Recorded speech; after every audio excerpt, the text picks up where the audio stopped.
ইনি হচ্ছে আমার রুমমেট, যার কিনা 2 দিন আগে ব্রেকআপ হয়েছে। মনের দুঃখে সে এখন জিম করছে। ঠুকরা কে মেরা প্যার इंतजाम तुझे देखेगी ओ ठुकरा के मेरा प्यार।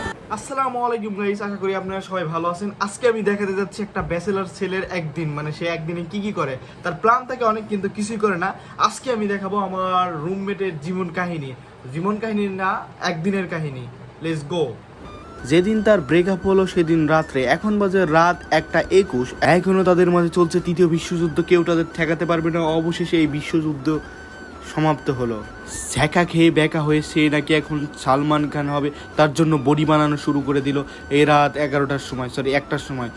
ঠোকরা কে মেরা প্যার ইন্তজাম তুঝে রেখেগিও। পিছনে এই গানটা চলছিল, কপিরাইট আসবে, এই জন্য আমি মুখ দিয়ে গায়ে দিলাম। যাই হোক, কিছু মনে করবে না। এবার সে ঘুম বানানোর জন্য আম খাচ্ছিল। অনেকে বলে আম খেলে নাকি ঘুম হয়, তার জন্য সে বরিশাল থেকে এক জুড়ি আম আনলো এবং খেয়ে ঘুমানোর সিদ্ধান্ত নিল। গোপন ক্যামেরায় ধারণকৃত ভিডিও।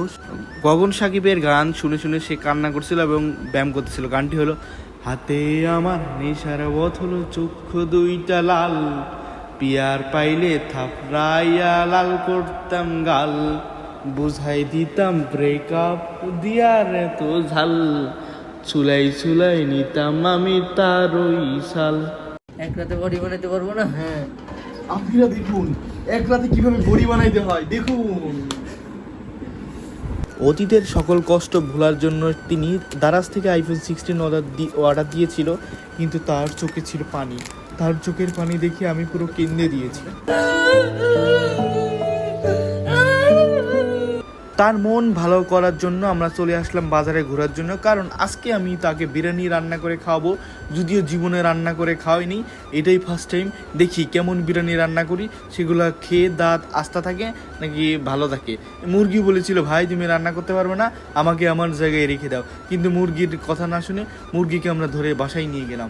আহা, ওই মুরগিটা আমাদের কত ভালোবাসতো রে, আমাদের জন্য মুরগিটা জান দিয়েছে রে। তাকে আমরা এখন পাকায় খাবো রে।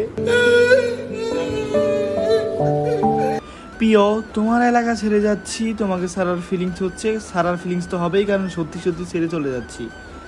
তার ব্রেকআপ হওয়ার কারণে আমরা এলাকা থেকে চলে যাচ্ছি, কারণ সেই বেইমানের সাথে হয়তো আবার দেখা হয়ে যেতে পারে। আমি বলে কথা 8-9টা মেয়ের সাথে কথা বলেছি, তাদেরকে সুন্দর করে ছেঁকা দিয়ে চলে এসেছি, তবুও তাদের জন্য একটু দুঃখ লাগে নাই। তো আমার রুমমেট হয়ে দুঃখ পাবে তা তো সহ্য করতে পারি না। তো তাকে আমরা এই বাসা নিয়ে, মানে এই বাসাটা রেখে সব কিছু ধুয়ে মুছে পরিষ্কার করে এই এলাকা থেকে চলে যাচ্ছি আমরা। অবশেষে প্লেনের চাক্কা ধরে ঝুলতে চলে আসলাম তার এরিয়া থেকে। আমার চুল দাড়ি এত পরিমাণ বড় হয়েছে যে মানুষ দেখলে মনে করবে সাগা খারাপ কাবির সিং হয়ে গেছে। হ্যাঁ, কাবির সিং হয়ে গেছেন আমি। নতুন জায়গা, নতুন রুম, সবকিছু ভুলে দিব এবার শান্তিতে ঘুম। আপনারা সবাই ভালো থাকবেন। টাটা, বাই বাই, আল্লাহ হাফেজ।